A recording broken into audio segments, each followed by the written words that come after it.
Throughout history, finance has often been seen as a purely technical world. Numbers, charts, and strategies have dominated the conversation. But behind every financial decision, there are moral choices. Finance is not just about money. It is about people, values, and the society we are building together.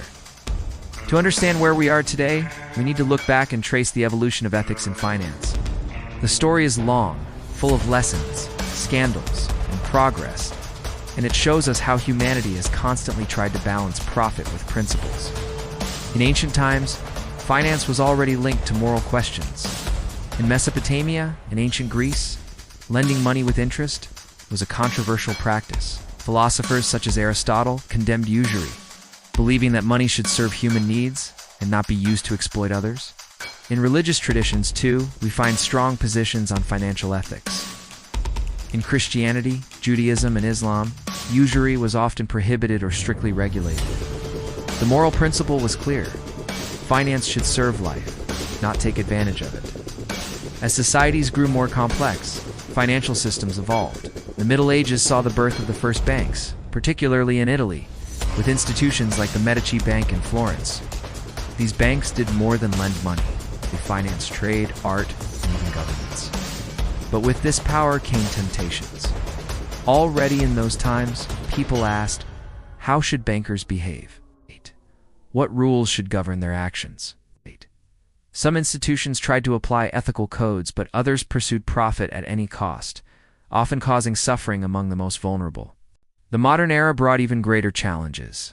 The Industrial Revolution, financial markets expanded, insurance companies emerged to protect merchants and workers, investment funds began to channel capital into projects of enormous scope. Once again, the question arose: how do we prevent these powerful instruments from being misused? Regulators began to create laws to limit abuse, but often those rules only came after major scandals. One of the most emblematic cases of the lack of ethics in finance was the Great Depression of 1929. In the years leading up to the crash, financial markets in the United States were filled with speculation, lack of transparency, and risky practices. Banks encouraged investments without properly explaining the dangers. When the market collapsed, millions of people lost their savings, their jobs, and their hope. The suffering was enormous. But from that tragedy emerged new regulations. In the United States, the Securities and Exchange Commission (SEC) was created to supervise markets and protect investors.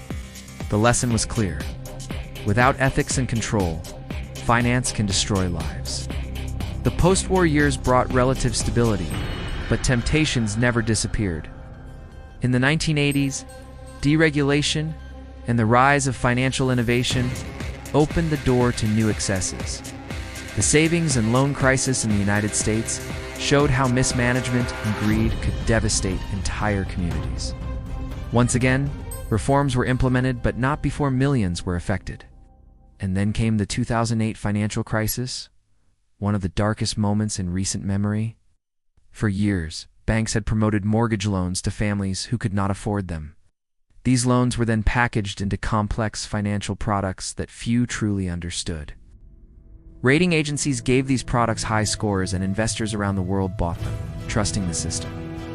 But when the reality of unpaid mortgages emerged, everything collapsed. Families lost their homes, workers lost their jobs, and the world entered a deep recession. Got the yelled over on. All of this because of a culture that prioritized profit over ethics, because of a blindness to the human consequences of financial decisions. From this crisis, new regulations emerged, such as stricter banking standards and reforms to avoid conflicts of interest. But the most important lesson was not written in any law. The true lesson is that finance without ethics is a danger to society. Numbers without values can create disasters. It is important to note, however, that not everything is a story of corruption and failure. Alongside the scandals, there have always been pioneers who sought to align finance with values. In the 20th century, ethical investment funds began to appear. These funds avoided investing in companies linked to tobacco, weapons, or pollution, and instead directed money toward businesses that respected human rights and the environment. At first, Many laughed at these initiatives, saying they would never be profitable. But over time, reality proved otherwise. Ethical investments often performed as well as, or even better than, traditional investments. Today, the concept of sustainable finance, impact investing, and ESG has become mainstream. More and more investors are asking, where is my money going? What values is it supporting? Large corporations are under pressure to publish sustainability reports, to be transparent about their practices, and to take responsibility for their impact on the world. Still, challenges remain. Greenwashing, for example, is a practice where companies pretend to be ethical and sustainable, when in reality their impact is negative. This is why financial ethics cannot be a passing trend. It must be a constant effort, a culture of responsibility, honesty, and transparency.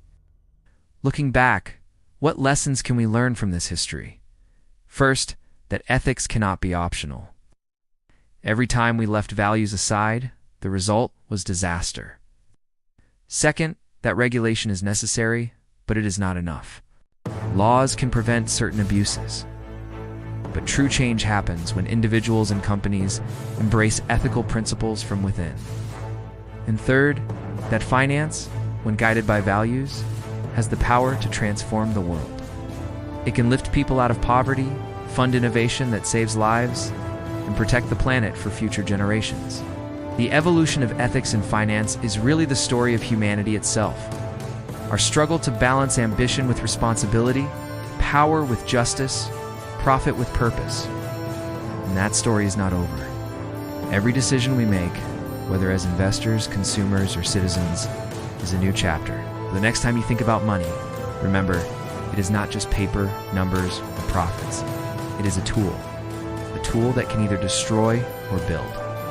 The choice is ours. By demanding ethics in finance, by making conscious decisions, we are not only protecting ourselves, but also contributing to a more humane, fair, and sustainable world. And maybe when future generations look back at this era, they will say this was the time when humanity learned that money without ethics is dangerous, but money with values is powerful enough to change the course of history. Thank you for joining me today. Let me know what you think in the comments. Together, we can make finance a force for good.